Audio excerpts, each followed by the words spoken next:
Slave DiBiase.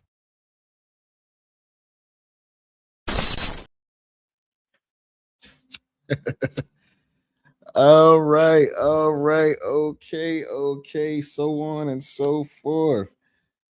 Good morning, good evening, good afternoon, and good night. Whatever time y'all are digesting this content, it's your boy Slave DiBiase. I am back with another one, y'all. This is another good sesh here at the Offenders Initiative podcast. On my Stoneheads, on my real offenders, thank y'all for pulling up. You could be anywhere in the world at 420 around this good time or whatever, but you're here with me. Now, I've had a pretty tough week. This is gonna be my first time getting a chance to kick back and unwind. You know what I'm saying? Salute. Hold on, what we got here? Salute.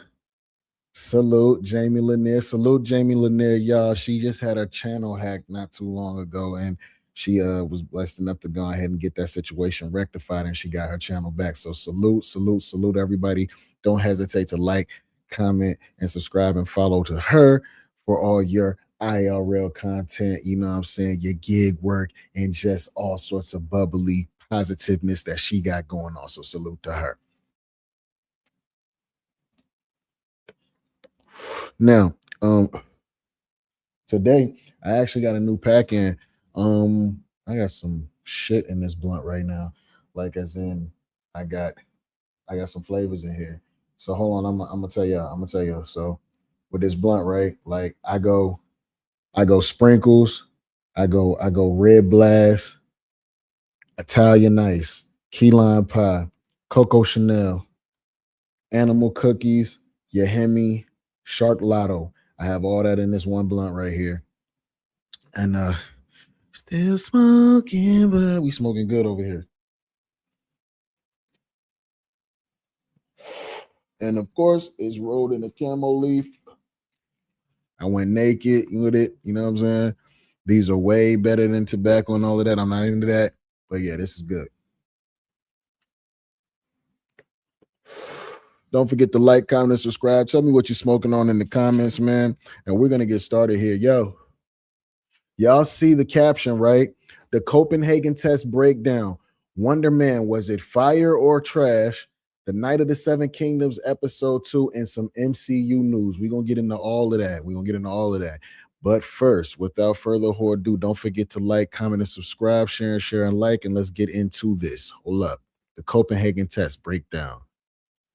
All right, this right here, this series starring the guy who played as Shang-Chi, Simu Liu. Yeah, it's kind of a action, suspense, James Bond type situation. I'm going to just let y'all check it out, man. Hold on.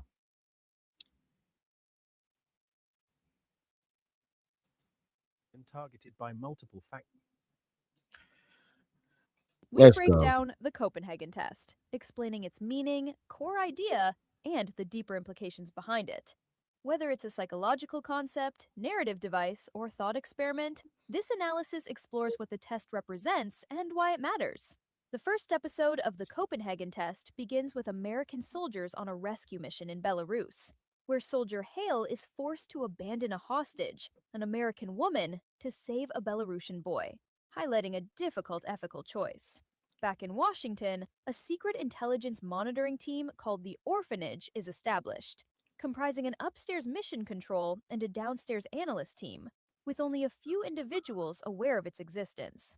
3 years later, Hale works as an analyst at the orphanage and seeks a promotion.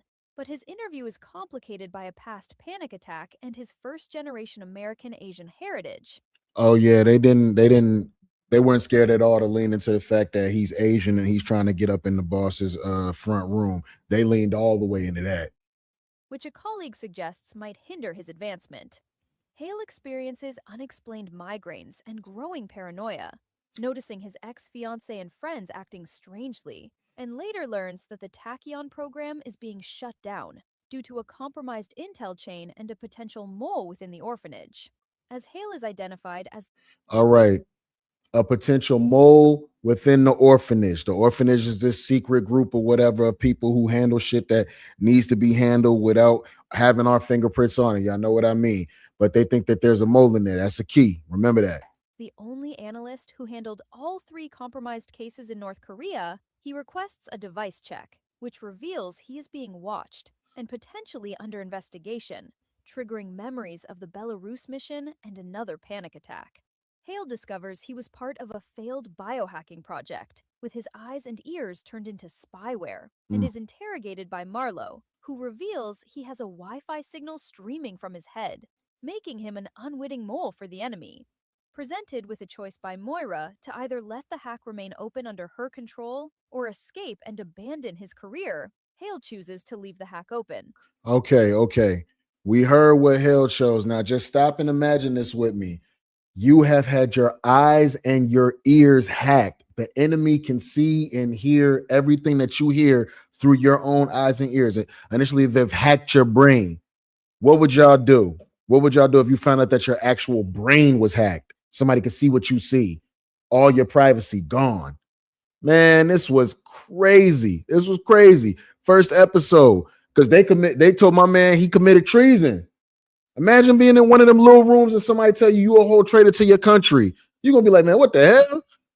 Agreeing to follow Moira's instructions while the enemy continues to monitor him in real time, setting the stage for future espionage and loyalty tests. Episode 2 of the Copenhagen. Okay. We're going to stop it right there. We're going to stop it right there with this one. Hold on, there's somewhere else I wanted to take y'all right quick. Because my thing is I could tell y'all what would happen, but it would spoil everything. There's so many twists and turns in this show. It's a really, really good show. All the acting's really good. It's a slow burner though, but it has action within it. Go and check it out. The cast is crazy fire. I'm trying to tell y'all. I can't even really show y'all the rest of it because it's gonna spoil everything, you know. But the Copenhagen Test, I give this series a 5 out of 5. I was locked in for every episode. Definitely will do it again. I will say this much. The implications for season 2, and you can watch this on Peacock. The implications for season 2 are crazy. I'm not going to lie to you. The implications for season 2 are crazy. The only reason why I don't go any further with this one, because y'all didn't know I was watching this show. Every other show I review, y'all do know. I'm suggesting you do this one. You watch this one. Get back to me in the comments and tell me if you were liking this, the Copenhagen Test. The Copenhagen Test, y'all. Okay, moving right along. Wonder Man. The Wonder Man series. Disney just dropped the Wonder Man series. How many people out there actually took a look at that? I honestly thought it was going to be bad. I initially was like, I wasn't feeling it. And I will say this much, because of the pace of the show and what's going on in the show, if it would have dropped week by week, episodically like that, probably would have lost me. I'm not going to lie to you. You probably would have lost me. But for the fact of it being binge watchable, that's how you know I'm cooked. A fact that being binge watchable, it draws you in because you want to know more about everybody's characters and exactly who Simon actually is. Simon Williams. He's the main character of the Wonder Man series, played by Yahya Mateen. So I will say this. I actually liked that show a whole lot more than I thought I would. Right now, we're going to get into new rock stars. Yes, salute the new rock stars. We're going to get into new rock stars, and we're going to check out what they had to say on the Wonder Man series and the implications that, well, I have a theory of my own, the implications that probably are going to stem from this show. So hold on, y'all.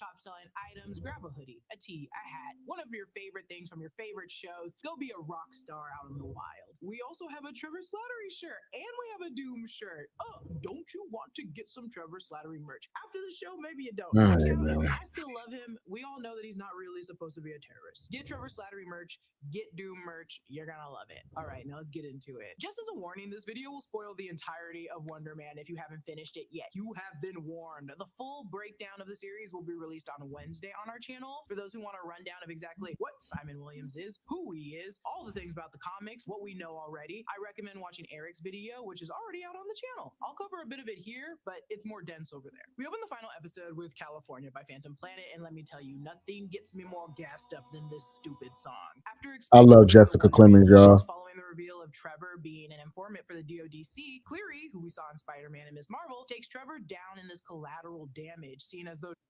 Okay, so basically Wonder Man finds out, well, Simon Williams finds out that Trevor Slattery was really hanging around him the entire time to set him up, which causes him to go into like an emotional distress, which causes his ionic powers to form to the point where he kind of went off like a mini atom bomb and he blew up the entire movie set of the movie they were supposed to be shooting at. And to get his friend to not get taken in by the Department of Damage Control, Trevor Slattery came out as the Mandarin again and took the blame for what Simon did with his mutant, yes, I said that word, his mutant powers.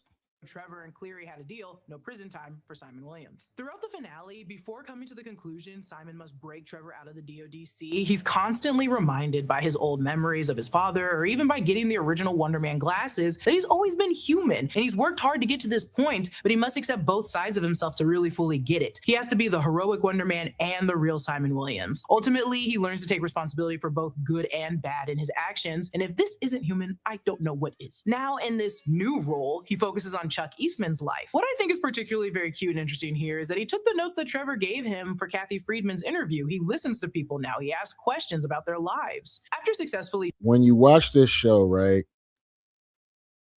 you know, for it to be a Marvel show, the first thing you're thinking is, well, who's the enemy? Where's the, you know what I'm saying? Where's the bad guy? Where's the fighting? This isn't that type of show if that's what y'all are looking for. I liked Wonder Man, but again, it's a slow burner, and if they would have dropped it episodically every week, you would have lost everyone. This show is great, binge watchable, because it keeps you drawn in because you're trying to find out exactly how powerful Simon is and what Simon might be and where he got his powers from. All this origin and this secrecy and this backstory and all of this leading up to all these moments, it keeps you drawn in. You just got to sit back and give it a chance.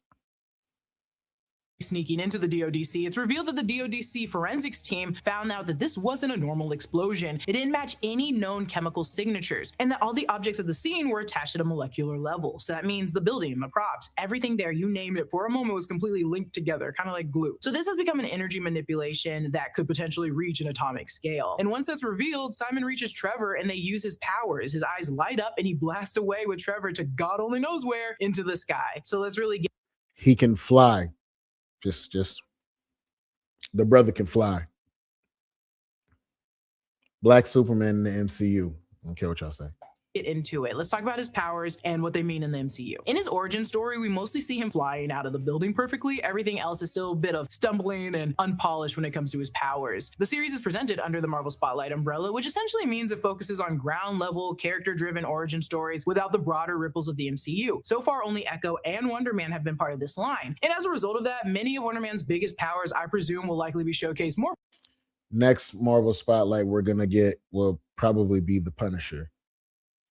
Fully in future Marvel television cameos or the wider MCU. In the comics, Wonder Man was introduced in Avengers issue number 9 in 1964. The son of a wealthy industrialist, he had a brother, Eric Williams, who eventually becomes the Grim Reaper, though in this series he's portrayed as a regular old guy. Simon's story really pops off once he starts working for Baron. I'm not gonna lie, his brother was a hater in this goddamn movie, in this damn TV show, bro. His brother was a stone cold hater.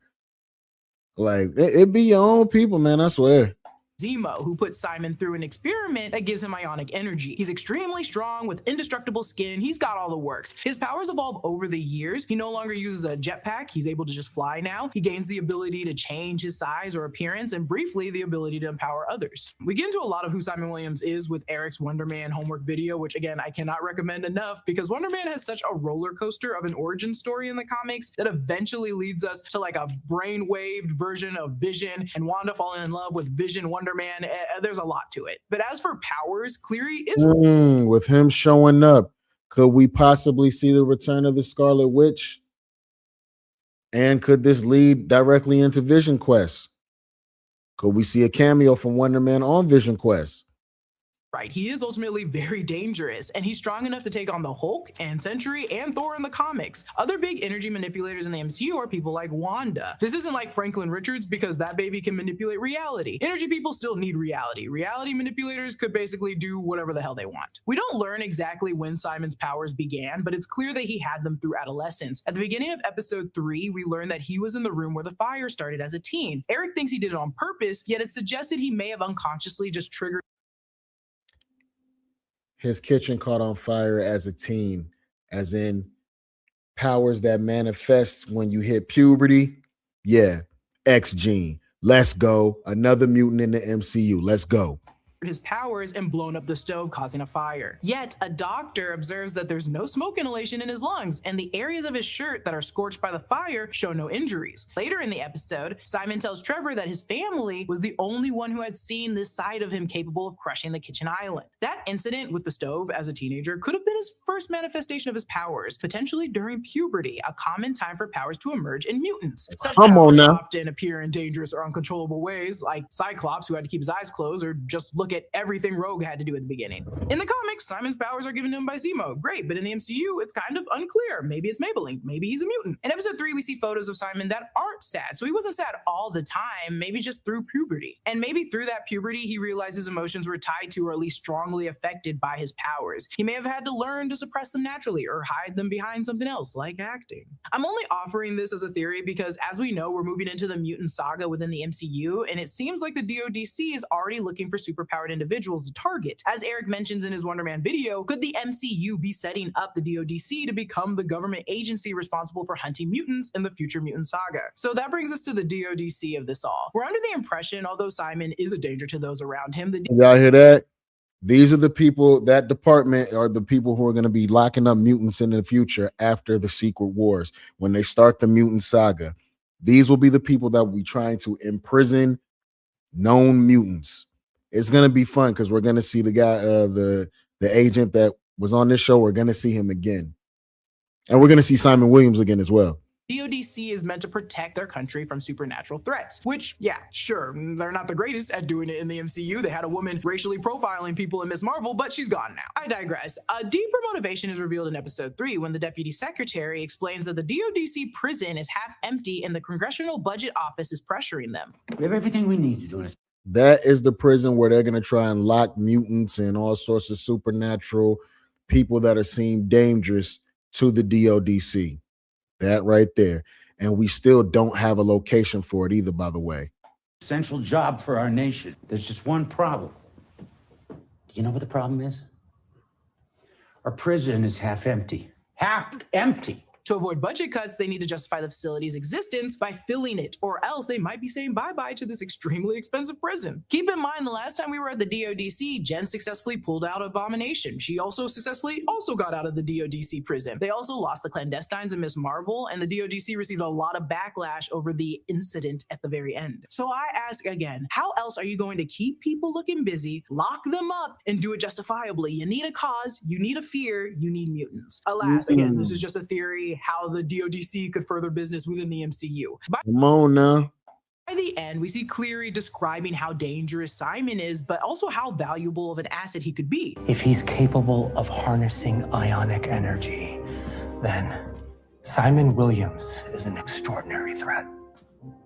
Or asset. That suggests that a possible future where Simon might assist the DODC, though that seems kind of unlikely in my opinion. Still, with the world heading towards a major doomsday, that assistance could just mean forming a team with other Californian superheroes to help protect the world. Thank you to BetterHelp for sponsoring this video. You know that backlog of emotional weight you keep telling yourself you'll deal with later? It's still there, adding background static to your life. When you reread a text, I gotta fast forward this, I don't get paid for that.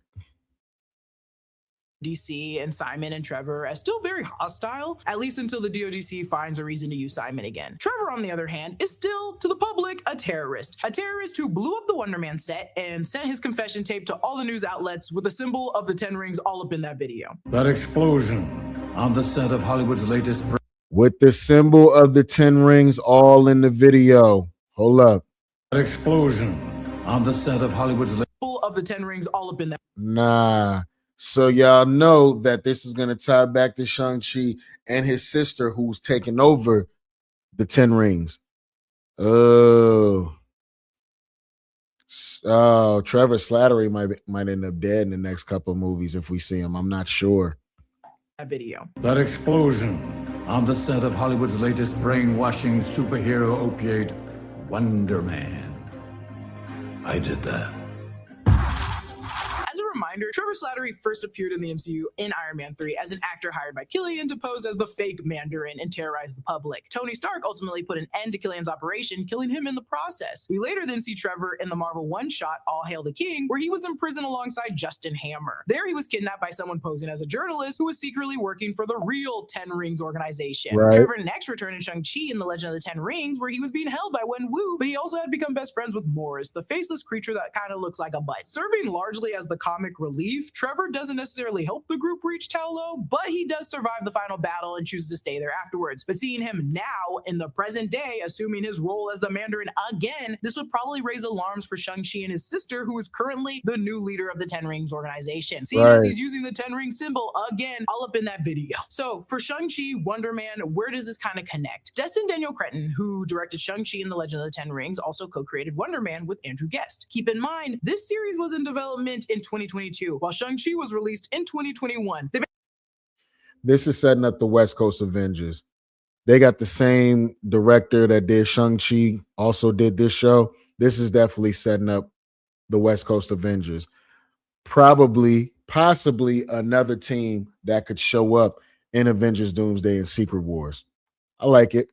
Basically made it feel like the idea of Wonder Man was conceived during Shang-Chi. According to Brad Winderbaum, during Shang-Chi, Destin Daniel Cretton and Jonathan Schwartz talked to Ben Kingsley about wanting to continue his story as Trevor Slattery. At the same time, Brian Gay and Stephen Broussard were tossing around the ideas about a Simon Williams project. And both ideas sort of poked at an actor's journey, but also being a creative. And the ideas eventually merged, and they ended up with the Trevor and Simon story. Marvel Television is also great for its grounded level superhero vigilante storylines, but also because it can create a better shared universe in the MCU, in my opinion. I'm not saying that as a dig, just the fact that they've mentioned wanting to keep the two a little separated because it makes for cleaner justifications, less hope. Nah, everything needs to connect. Yo, Marvel, listen to us. Everything needs to connect. Everything needs to connect. Homework and fewer conflicts of interest. But Destin does have a track record of bringing Ben Kingsley's Trevor Slattery into his projects, a character who tends to pop up in unexpected cameos. Now attached to Spider-Man 4, there's no evidence that Trevor appears there, but Destin has already helped carry John Barenthal's Punisher from Marvel Television into the new Spider-Man film. With him involved, it's also possible we could see Wonder Man showing up in Shang-Chi 2, seeing as though Trevor Slattery's past hasn't outrun him yet. We saw how the goons in episode 5 came back for their piece, and I'm sure Shang-Chi's sister will as well, seeing as he's using using the 10 rings again as a prop. If it's not broke, don't fix it. Keep bringing Trevor Slattery in. I love Ben Kingsley's Trevor Slattery. Put him in any project, but I feel like with Destin, it's perfect. It's great. Agreed. Trevor Slattery, he was fire. He's one of the goated, made-up characters in the Marvel Cinematic Universe. I don't care what nobody say. Great. Just put them in the next Shang-Chi. So we know where they're going to appear next. But as for right now, where are they going? The citizens of the MCU and Wonder Man and Daredevil Born Again are very aware of what's happening. And I love that. I appreciate that. They question the people around them. We don't know where Simon or Trevor went exactly, but there's nowhere on Earth where they won't know Simon for Wonder Man or Trevor Slattery as the terrorist. I think that's why the show ends with Harry Nilsson's Everybody's Talking. It's a song about wanting to escape into isolation, to keep moving, to leave everything behind, to tune out the noise of the world. But for these two, fame makes that impossible now. So does being wanted criminals. And so let's keep in mind that they're still in California, technically. So there's a lot of superheroes within California that could venture into their story. And a lot of this will happen in the MCU in California. Let's not forget that. We all remember. Hold on. That's one thing I'm not getting. Are we so sure that they saw Simon Williams break Trevor out? They don't know what they saw. That Roxxon Corporation was a significant presence in LA during Iron Man and has since appeared in other Marvel projects, even this one in a very, very specific way. Kevin Bacon was also kidnapped from his home in Los Angeles in December of 2025 by the Guardians. He was. I remember that. Katie living in San Francisco. We're talking about the Pims, the Langs, even smaller folks like Jimmy Woo, who was the FBI agent in the California division. We also saw Jimmy last in Quantumania eating lunch with Scott. That's the whole West Coast Avengers right there. They got a lineup. We could see this small team show up in Avengers Doomsday or Secret Wars. Assume he's back in California after the events of Westview. Bruno, who studies now abroad in California, and Kamala, who is visiting during Daredevil Born Again. She-Hulk and Abomination are also there. There's a lot of folks to come across in California. If they're on the run, I also think there's an argument that could be made that Trevor could return to Tal Lo if he knows how to navigate. Simon Williams, aka Wonder Man, can fly. Just get, you know what I'm saying? I just want y'all to know that, you know what I'm saying? Black Superman with Wanda powers, kind of. Come on now. The moving forest without Morris, but that might be a fun adventure just seeing them return with Wonder Man and go into hiding. As for the remaining questions, a lot of them are things we just kind of have to wait for. Some folks have debated whether Vision will find a connection to Wonder Man as he does in the comics, which feels kind of unlikely, seeing as though Wonder Man went in a narratively different direction than all the. Never say never. They could find a way to tie all of this in. They could find a way to tie all this in. The other Marvel television shows. It was more focused on the friendship between Trevor and Simon. It was kind of similar to Agatha and Wiccan, but not really. Him making a cameo in Vision Quest isn't unheard of. I don't think that's crazy to see, but using the brainwaves to kind of mold White Vision feels unlikely. They narratively just have different stories in mind. Another question is whether Wonder Man was affected by the blip, and Simon makes many different claims about being alive over the last 8 years and actively working on something. 8 years ago would put him in line with the snap if the show takes place in 2026. Regardless, though, everyone, including his family, feels unaffected by those past parameters of the snap. I just don't think that's the type of show that Wonder Man is, to get into the nitty-gritty of like where it is, time, and all these other things. Nah, this was you were strictly focused on seeing Homeboy get the part in the movie, but you were also drawn in by what kind of powers does he have? What is he? Where did he get them from? Is he a mutant? If he's a mutant, is his brother a mutant? Like, you know, these are questions you might have. It's for everyone, not just the MCU superfans per se. They wanted to create something isolated, an origin story that doesn't ripple the MCU, but doesn't focus solely on it either. Which is why we don't see a lot of cameos beyond celebrities playing themselves. There's no hints of Wanda. There's no hints of anything. It's just small little Easter. By the way, the Doorman episode, hilarious. I just want to let y'all know that.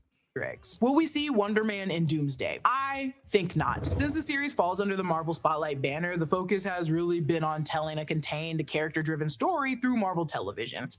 Matter of fact, the Doorman episode kind of remind me of, I don't know if y'all folks out there ever watched that show, Atlanta.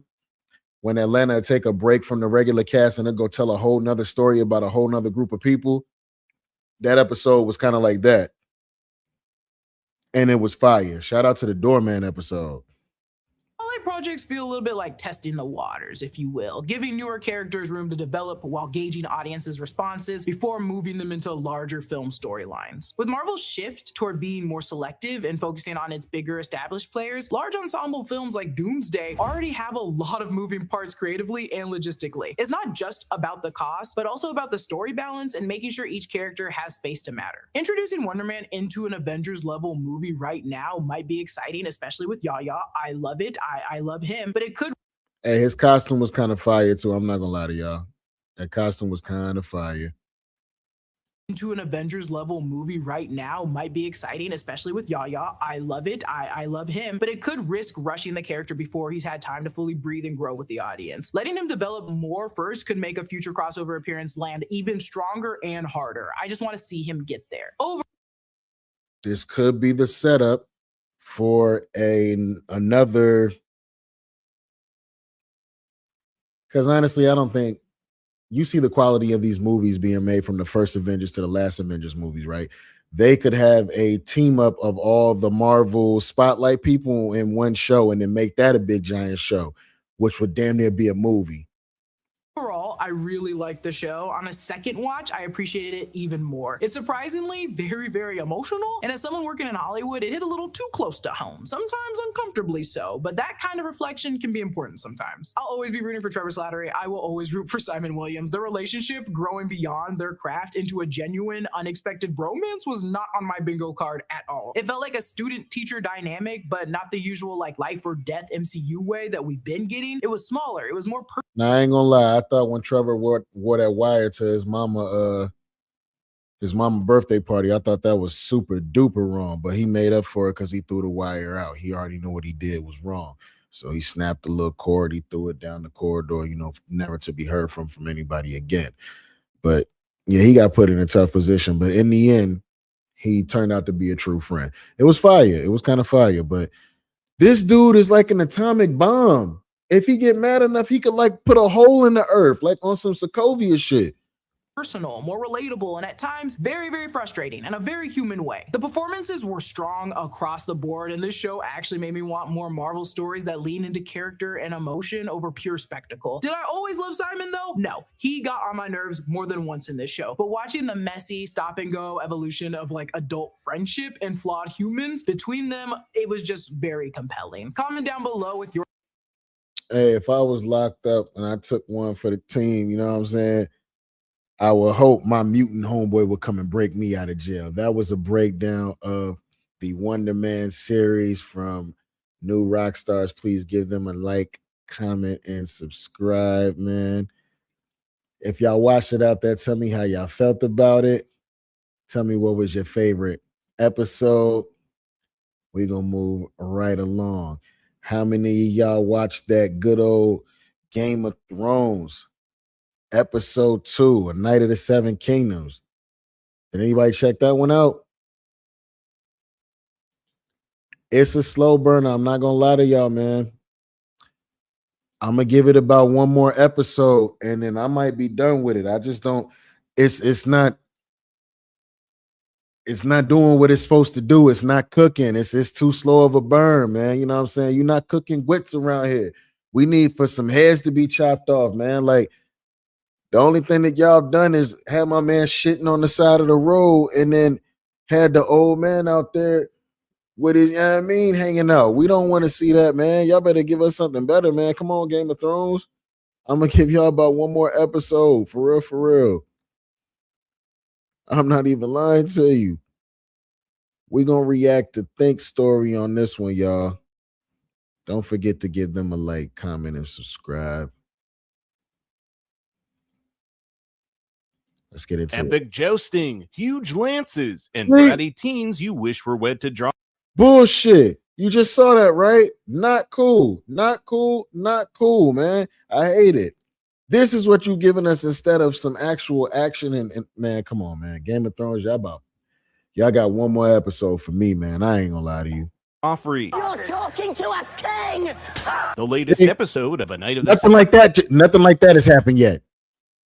They don't even have a Game of Thrones theme. They ain't even got that thing going on. That's how, you know what? I know this on some bullshit because they didn't even got the regular music. Ain't even got the regular music.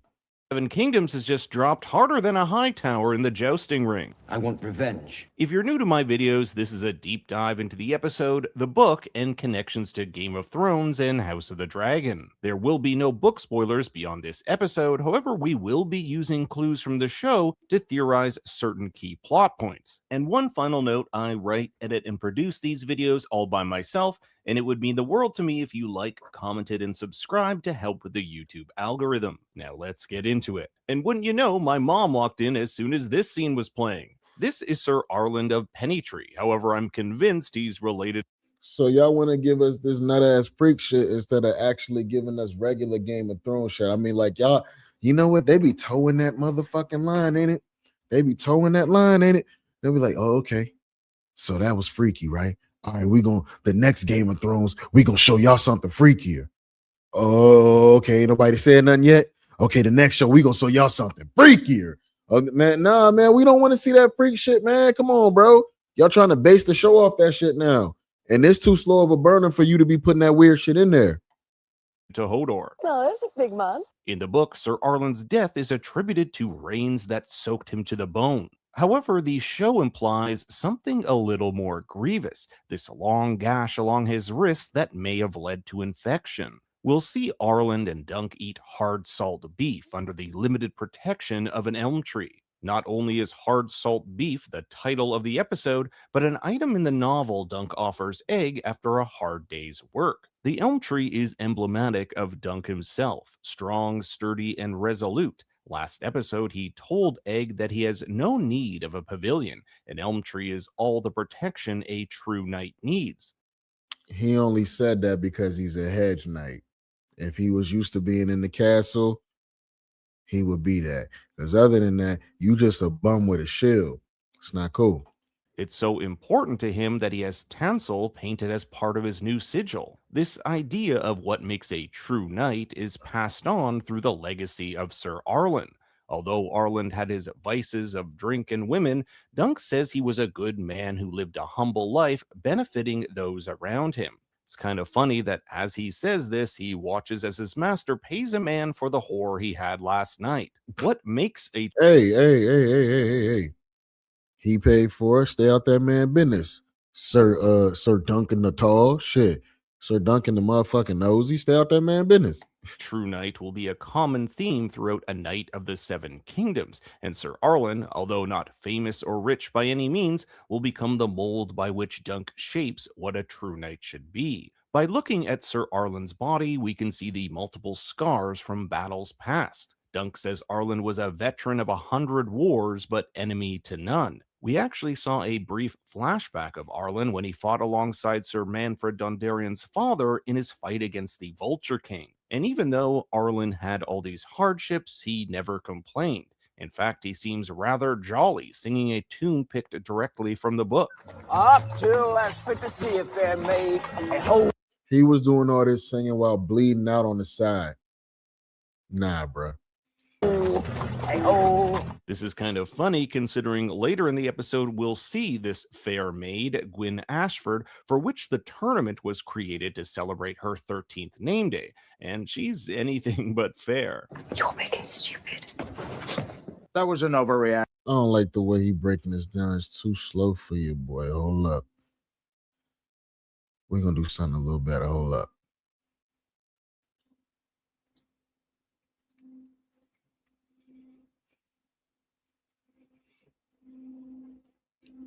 You're not even cooking for real. You're not even cooking, like, you know.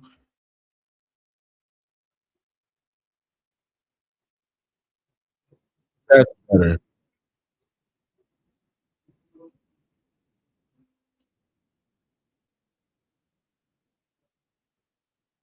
Here. The title of the episode is Hard Salt Beef, which is a reference to a line from the book The Hedge Knight that this is all based on.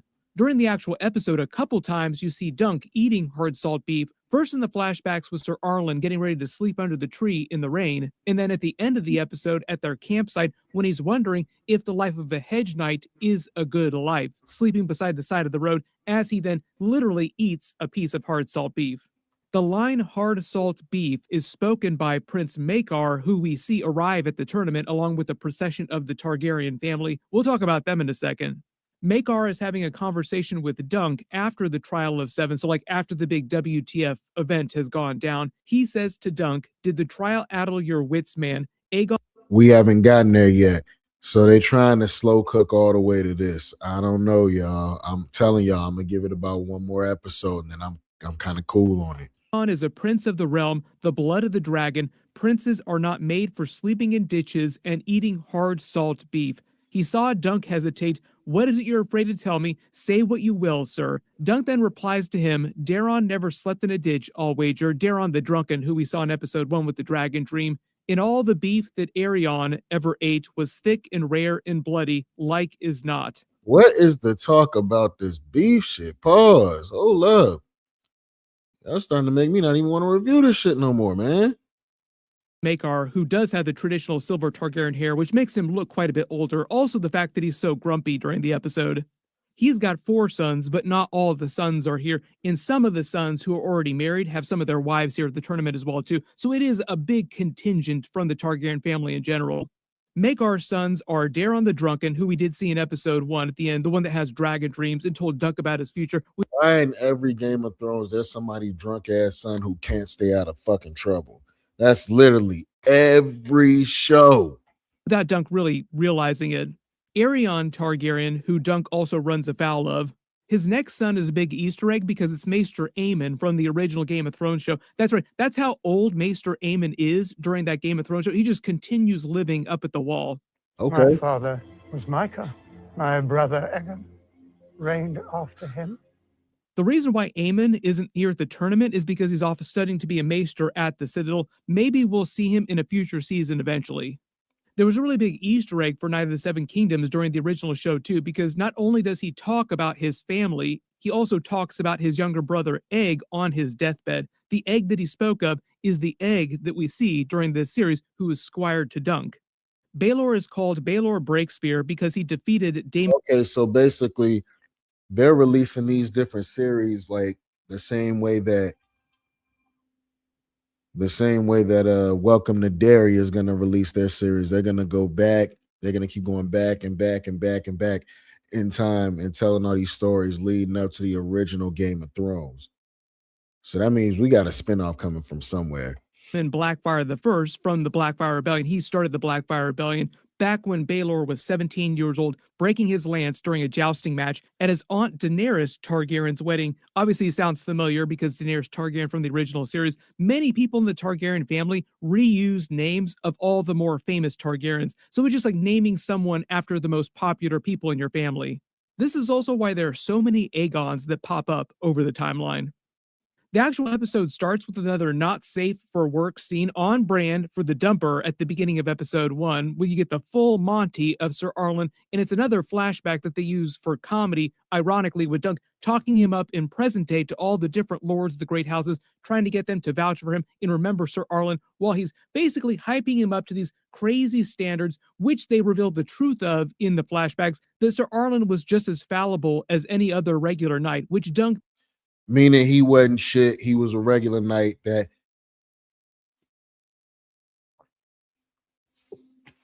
Ooh, bless me. All right.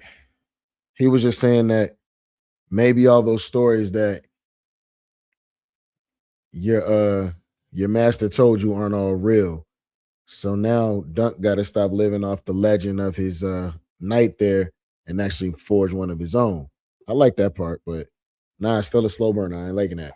Then admits to Egg at the end of the episode, like he wasn't this great knight like I've been talking about to all these other lords. He was just another guy, and he wasn't always that nice, but he did raise me to be a good person, an honorable person, and he treated me like family.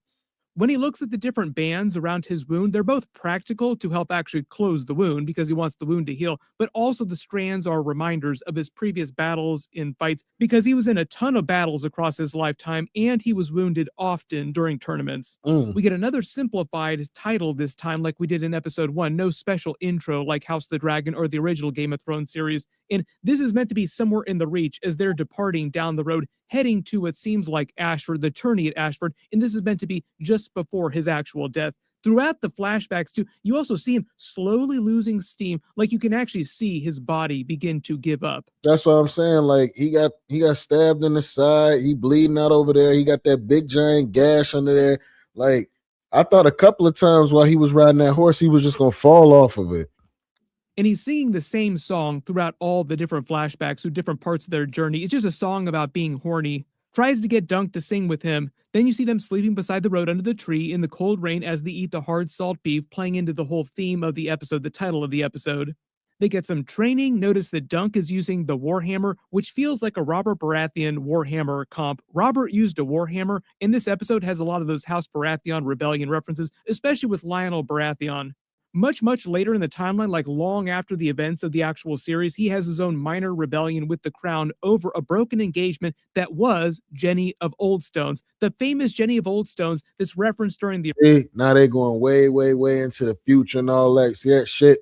Original Game of Thrones series. It turns into this big play and a big song that people sing later, but originally is that a Targaryen prince that was engaged to Lionel Baratheon's daughter broke the engagement because he was in love with Jenny of Oldstones, and that led to Lionel Baratheon getting really pissed off, but it didn't turn into like a big full-scale war like Robert's rebellion did later in the timeline.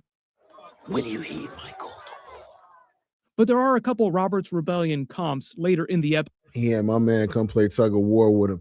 He knew that was cheating. He lead a tug of war line. He go take a piss, get some beer, and then come back and help. Episode with the whole rope pull, like, will you join my war, Hedge Knight, is basically leaning to that. Lionel Baratheon also has a lot of fun in this episode. He and Dunk also become very good friends eventually. As they continue through the flashbacks, you see Sir Arlen singing and having to stop, like he's having trouble singing because his body is literally like he's slumping over, like he is literally about to die. We go back to the tournament and learn about some of the houses that Dunk is going to try and get to vouch for him and remember Sir Arlen.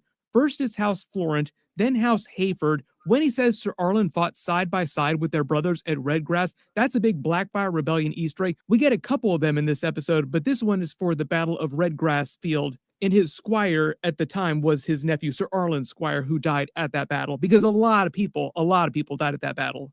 Then he speaks with Longhorn Tyrell, who's one of the most powerful lords here at the tournament next to Lionel Baratheon, because we are in the Reach. Ashford is in the... By the way, nobody was showing my man any love. Nobody was showing Dunk any sort of love this episode. They really was on some, you a Hedge Knight and you stink. We not trying to help you out at all, fool. It wasn't until the right person said, go ahead and let him in the games. The Reach.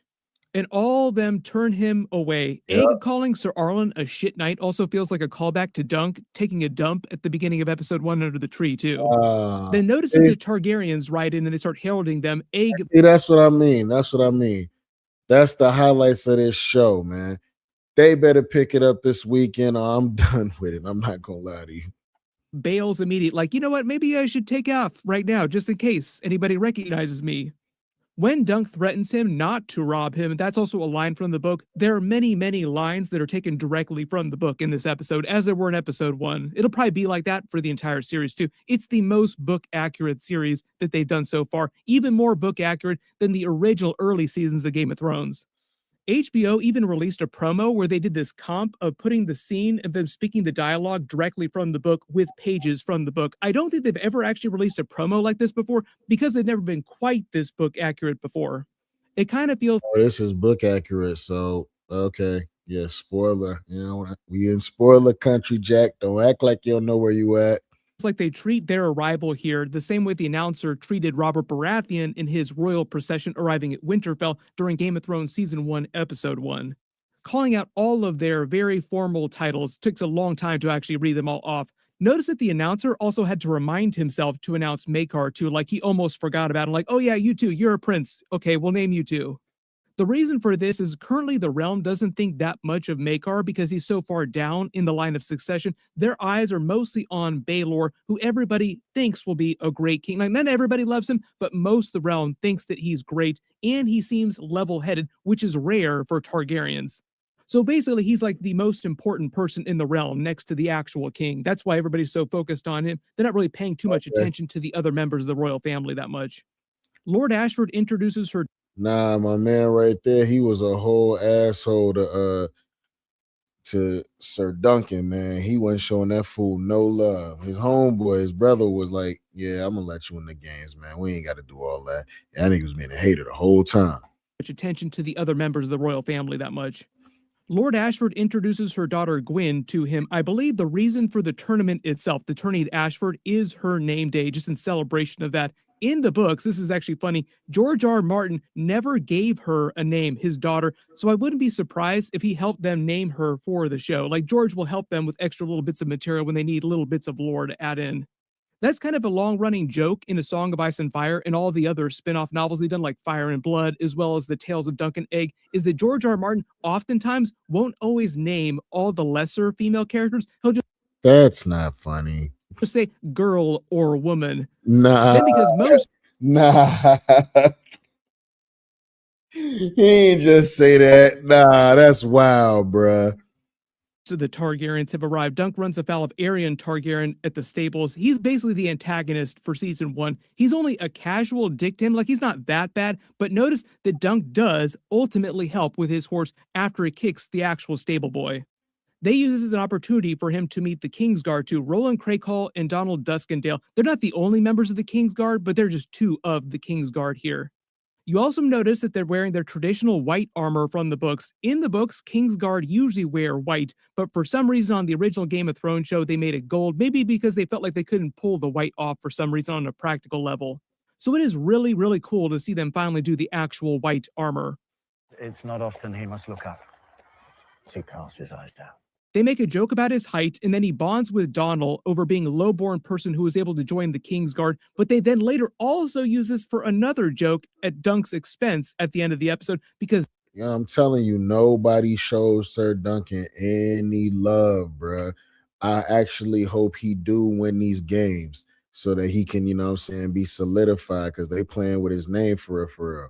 Dunk here thinks that Donald was a low-born person who was able to eventually join the Kingsguard, and when he tells him the way he did it was the same way that his family became crabbers, Dunk thinks that means, oh, you were just able to do it with hard work, meaning that anybody could become a member of the Kingsguard if they work hard enough. But later in the episode, they use it as a joke at his expense when Egg tells him, no, the reason why he's on the Kingsguard is because his family owns half the crabbing fleet in Westeros. He's a rich boy. He basically...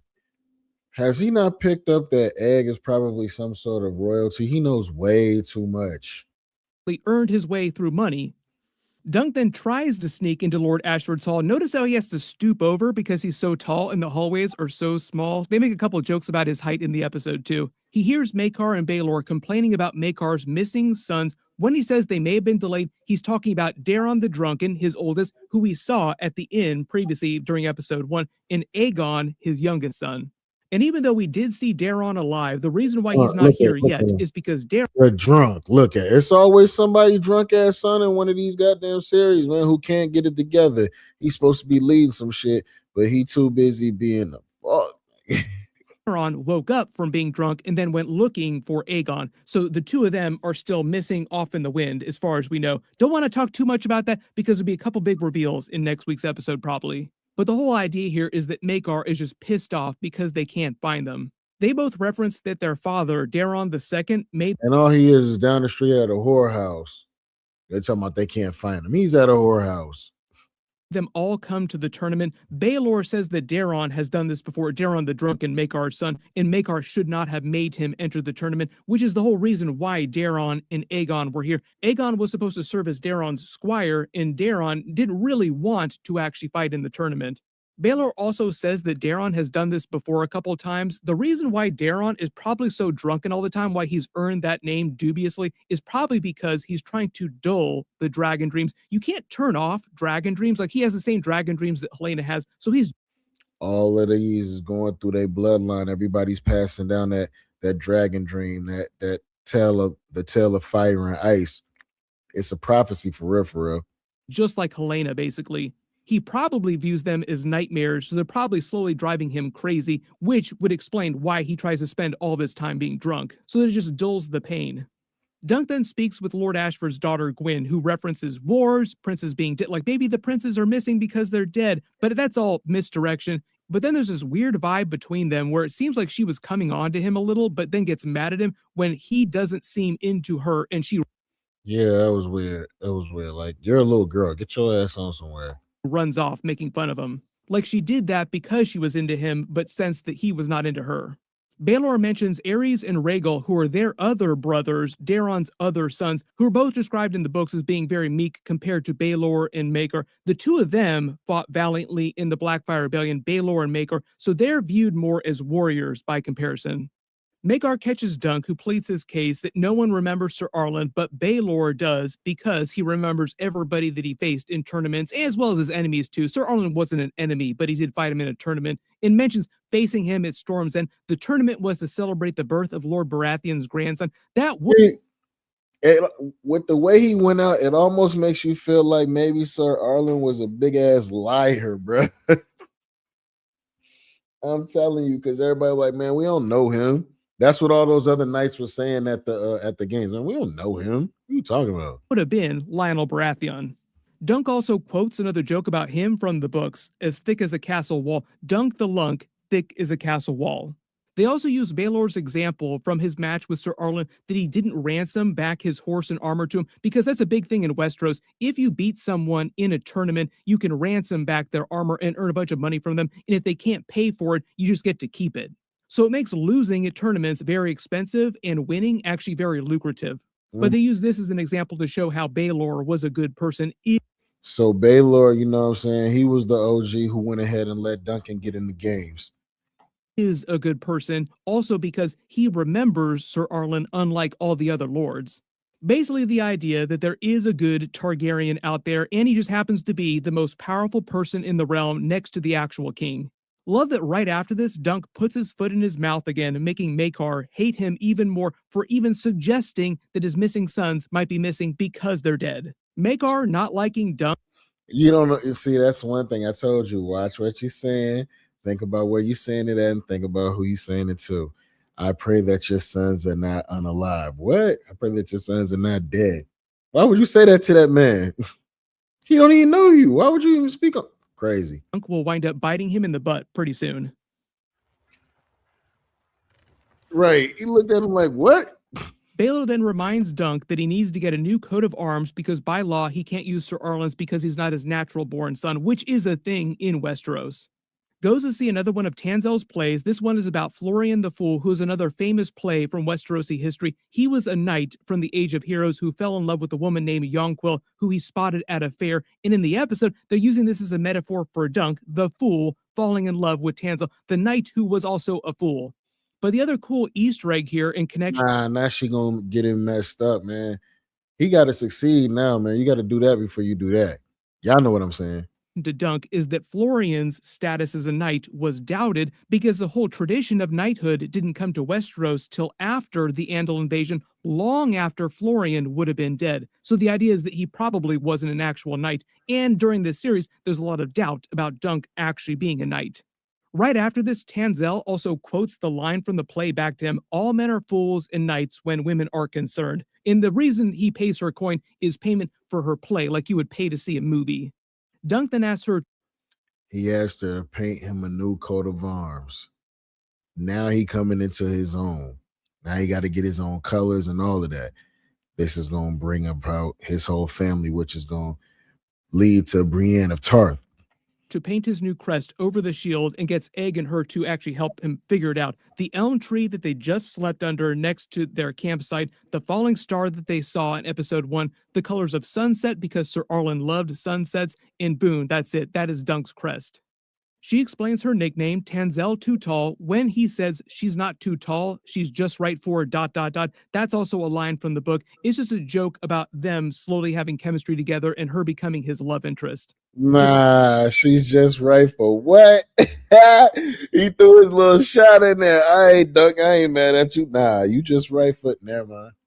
Couple of jokes right after this where Dunk tries to talk to Egg about having no game. Like, how did you think that went? How did that go? Totally love the two of them together, like they work really well as an actual pair. Lionel Baratheon gets their help with the rope pull. They also use this to show you how much stronger Dunk is, which is one of his few advantages, that he is just really big and really strong. That night he meets Steely Pate, who is also from the books, who reforges Sir Arlen's smaller armor to fit him after he gets more coin, which requires him, sadly, to sell one of Sir Arlen's beloved horses to get the rest of the money. Sweet. Yeah, he did it in the show. It was messed up. So pour one out for Sweetfoot. He does swear to come back and buy her again if he gets the money someday. Really love the way that Dunk actually treats the horses on the show. It's sort of like Jon Snow in Ghost, but with horses. Then when Dunk talks to Egg about winning at Ashford and maybe the Targaryens will take him into their service, they use Donald's Kingsguard example as a way to throw water on that, like Dunk is really dejected after this. Then they enjoy the actual opening ceremonies with the opening joust. Some of the major contestants write out in their gear House Baratheon, House Tyrell. This is Valar Targaryen, Baelor's oldest son, and they use this 5-on-5 to foreshadow the Trial of 7, which is 7-on-7. Cannot say enough about the jousting scene here. Like, this is just a taste. This is much better jousting scenes than they've ever done on House of the Dragon, especially during season 1. I don't know. It's still a slow burner to me, y'all. Like I said, I'm gonna give it another shot on Sunday. I'm gonna try again.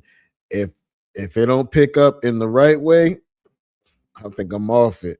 And of course, better than the original Game of Thrones series. They said a lot of the jousting matches during this, and George R. R. Martin, when he was writing the book and writing the jousting matches, was inspired by the Ivanhoe movie back in the day. But as the match starts going down, Dunk starts having an anxiety attack, wondering if he's going to be able to actually win. Later that night, we get another real big Blackfire Rebellion Easter egg from Egg, who's play acting a battle as if it is the Blackfire Rebellion, and the Blackfire Pretenders were just something that their side were called during the actual war.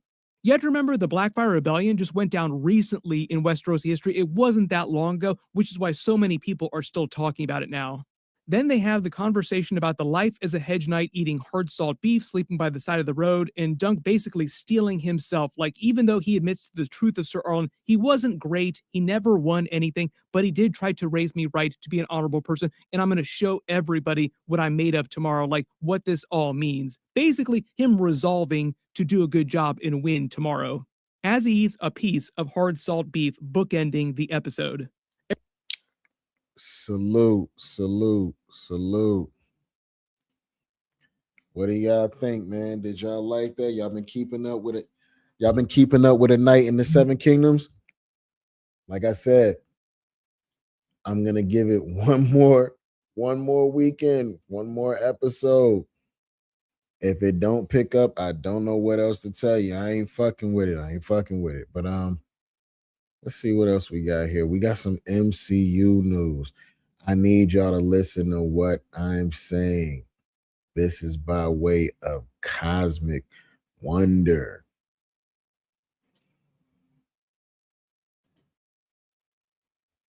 Hold on. Y'all still smoking out there, man, because I'm almost done. We almost done.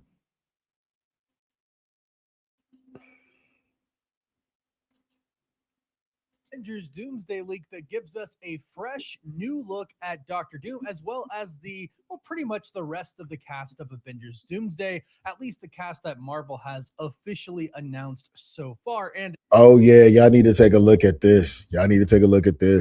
It looks like this leak actually confirms that another really big leak was true. We live in the time of AI where we don't really know. And so when a lot of photos got released before, a lot of people thought, well, these look really awesome, but they could be AI. But this seems to confirm that they were indeed real, which of course we will go over in this video. What is going on, Cosmic Crew? Thanks for stopping by the channel today. As you can see here, this is the leaked photo that has been going around online today. It seems to be obviously a comic coming up for Avengers Doomsday. This could be either a prelude comic or simply giving us some backstory about some characters, because there's a lot of characters in this and some we haven't seen for a pretty long time now. But if you take a look, and we're going to go over each of these characters, but if you take a look at the very bottom, we can see Dr. Doom. Now, he does look like... Okay, look at Doom. Doom looks crazy scary down there. I wonder, are they going to give him glowing eyes when he's using his powers and all that kind of stuff? Or is he just going to be behind the shroud without you being able to tell who he is for a long time? Oh man, this is about to be good. The concept art that we have seen from him that does officially come from Marvel Studios. Here you get a better look at his mask, and it's really interesting because it actually does look. Look at that. Man, that's menacing. With the two ruins on his chest. Could Robert Downey Jr. end up being the greatest Marvel Cinematic Universe villain of all time after this with his performance? Do you think he could pull off a Thanos performance from Josh Brolin?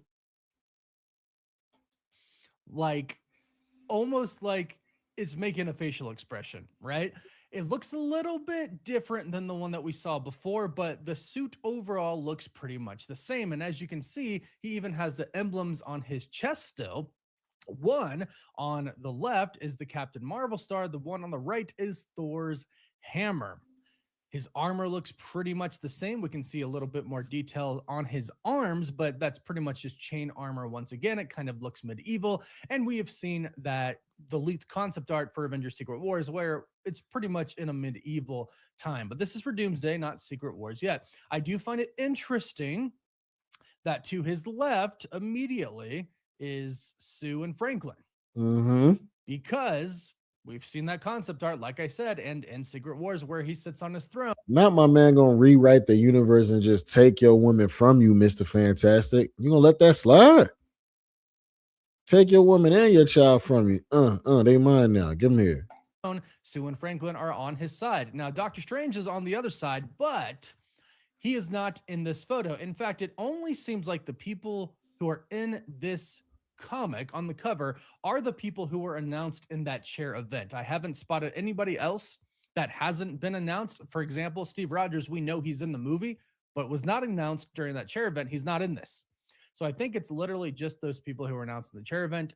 And we're going to go over all of these people, but I do want to take a look at Alexei Shostakov first, the Red Guardian, because if you take a look there, if you zoom in right to his chest, you can see it's actually the new Avengers with a Z logo on his chest. He has sort of a new uniform here. And actually, if you bring it back to, again, like I said, these old leaked photos that we got, it looks exactly like them. If you can take a look here, you have plenty of shots of Red Guardian here, and he has that new Avengers with the Z logo on his chest. And with the Z logo exactly the same. is crazy. So, Avengers with a Z logo is crazy. My man went and branded himself for real. I think these leaks that we saw before were pretty real, especially if you consider that some of the other photos that we've seen on here, like for example, how Mystique looks, how the Fantastic Four look, how Doctor Doom look, it appears that they're all real. The biggest thing for me is actually the Fantastic Four all seem to be wearing jackets. And if you take a look at the comic here, the new leak, they're all wearing jackets.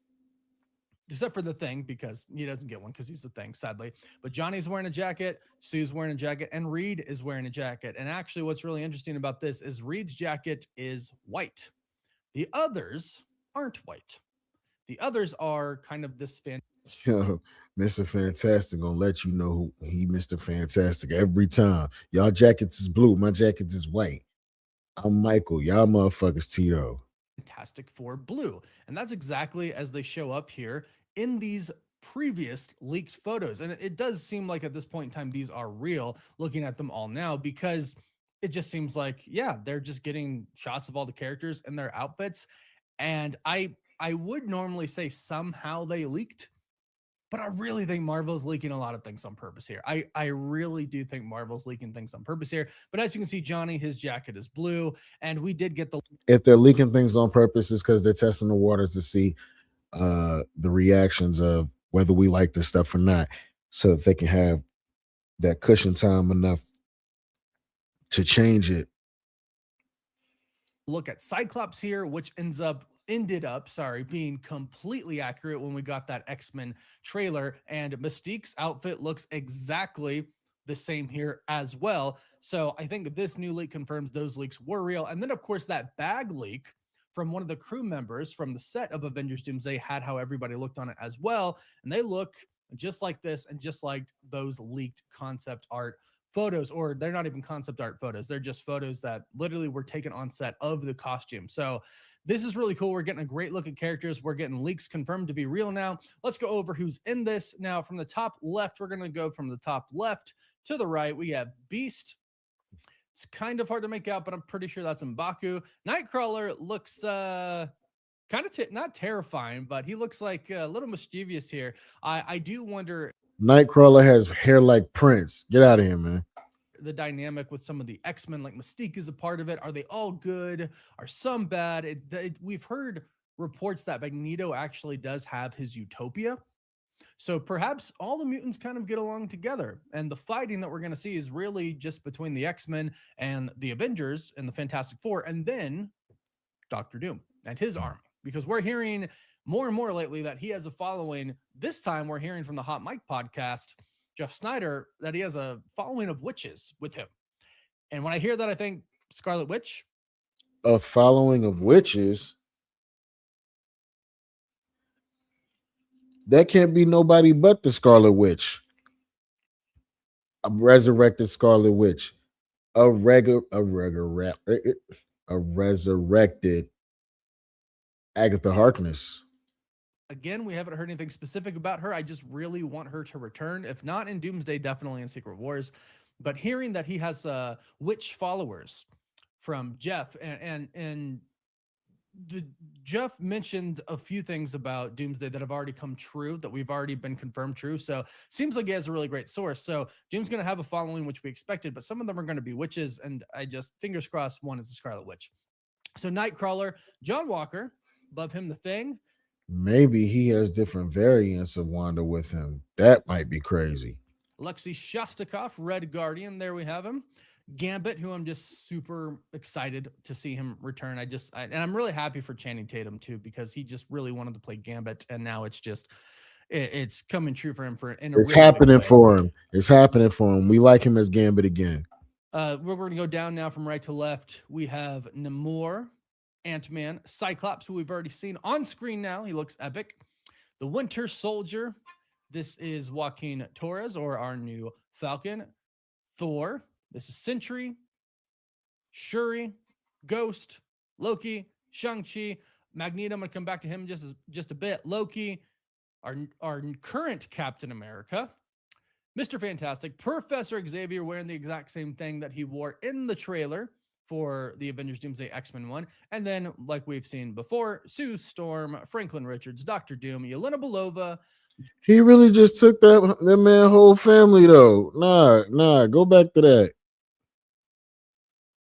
And like we've seen before, he took that man whole family. Get out of here. I took your whole family. I'm about to rewrite all of reality and history. It's my family. Storm, Franklin Richards, Dr. Doom, Yelena Belova, Johnny Storm. Now, I will say it's also interesting that Yelena is on the right of Doom, because in that leaked concept art, when he's sitting on the throne with Sue and Franklin to his side and Strange on his other side, Yelena was actually bringing somebody to him, and that person was on a chain, and she was holding the chain. So it seems like she works for him as well. So I'm wondering if this is very intentional here down at the bottom.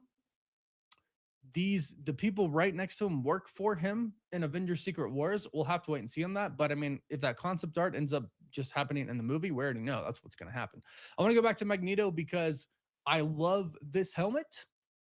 I think it's really fantastic. That helmet is fire. Yeah, that helmet is fire. Shout out Sam Wilson as well, man. A lot of people were saying, well, Professor X has that, the military jacket on that it's already been confirmed he's going to wear because we've seen it on screen already. But Magneto didn't seem to be wearing a costume, or a comic accurate costume at least, but he was underneath it. It was purple. He was just wearing some type of, like cardigan or robe over it. But if we go to the leaked photos that we have been going over today, and it seems again, like these are confirmed real now. If we go over these and we take a look at Magneto here, as you can see, it looks like he's going to have a very comic accurate costume. This looks pretty dope. This does look pretty dope for the old man. And he's got, the long hair, which we've already seen, which is great. And the helmet here, it shows the helmet here. And I think I think they just really went all out with the costumes to make them the best that they possibly can. And I love how Magneto looks here. Like really colorful, really red, really vibrant. And we go to these other ones. It is kind of, I think, depending on how the light hits it, a reddish, maroon-ish. But the cape over it, I am totally here for. Facts. Totally here for that. So all of these look just fantastic. And again, I do think these confirm those other leaks were real, which shows us that the Russo brothers and Kevin Feige, and really, I think just everything for Avengers Doomsday is just, they're taking so much, they're putting so much thought and care into all of this that they're making sure everyone looks just perfect. Whether that's staying true to a very comic accurate look, like some of these are, or that's a fact. That's a fact. Give these folks what they want. Give them a little what they want, but modernize it. That's all you got to do. Giving them kind of a fresh look that looks really good. Like the Fantastic Four with the jackets, I dig it. I think they look really, really cool.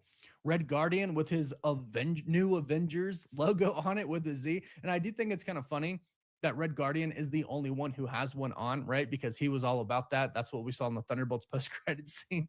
He was all about it. So it makes sense that, you don't see like Yelena with a new Avengers logo on her really anywhere. You did see them kind of in the post-credit scene, but Alexi's got it right there on the front rather than like the shoulder or something. Like Red Guardian is proud to be a new Avenger with a Z, even if it's like, the knockoff Avengers. He is super proud. But I love this. I can't wait to see what this is about.